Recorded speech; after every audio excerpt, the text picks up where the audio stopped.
Hello, everyone, and welcome again to another Teacher Joseph podcast. Well, the news these days in the UK is that the King Charles, has said that he's cooperating in an independent study exploring the relationship between the British monarchy and the slave trade in the 17th and 18th century. Now, this is very common here. In fact, a number of our universities have already discovered that more or less they were founded on money that came from the slave trade. Universities such as the University of Glasgow, and I think the one in Edinburgh as well, are paying millions every year to the Caribbean to try to give them some kind of closure and compensation. Actually, a few months ago, one of our famous BBC News presenters started paying money from her family to the slave trade. I think her name was Laura Trevelyan. Her family were very rich and they earned a lot of money off the back of slaves. So she went to Africa and set up a scheme for paying money back to their communities. I don't know how exactly she did that. I mean, there must have been a way she traced specific people. And also, I don't know why she didn't do that in the Caribbean. Or maybe she decided to investigate where exactly her family's slaves came from, because I think they may have started off in Africa and then went to the Caribbean. I don't know. But good news is that Buckingham Palace, the King's office, has now decided they're going to investigate. So this presumably is going to mean money exchanging hands. So it's a very big business here now, compensating for the slave trade. The palace said King Charles takes the issue profoundly seriously. The research is being carried out by the University of Manchester along with historic royal palaces.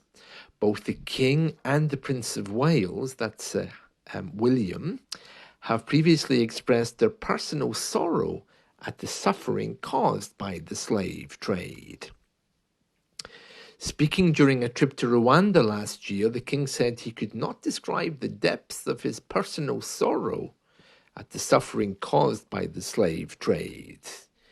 In a visit to Jamaica last spring, Prince William said slavery was abhorrent, should never have happened, and forever stains our history. Yeah, but you can't look back by today's standards into history to see how bad it was, because at the time, it was perfectly acceptable.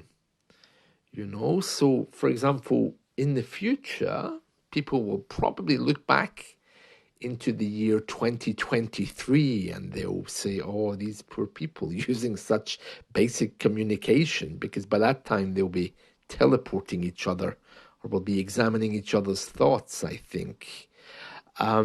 So yeah, it's all very strange. Apparently, Dr. Halima Begum, chief executive of the Runnymede Trust, a race equality think tank, told the BBC it's wonderful to see King Charles building on his mother's legacy. She described it as incredibly encouraging to see engagement from the monarchy on such issues. Yeah, but a lot of money involved in this, which makes me a little bit suspicious. Whenever there's money changing hands, it does make me wonder exactly where it's going and how it's getting to the people it should be getting to. I don't know, it's a good idea in practice, but I'm not sure. I'm not sure about that, to be honest. Well, it's a PhD study co-sponsored by Historic Royal Palaces, which manages several sites. It will look into the extent of any investments from other slave trading companies as well. And as I mentioned before, We have statues and street names based around the slave trade. And I'm thinking very specifically about streets like St. Vincent Street or Jamaica Street, and statues of philanthropists who built up our towns are now being removed purely because they invested in the slave trade.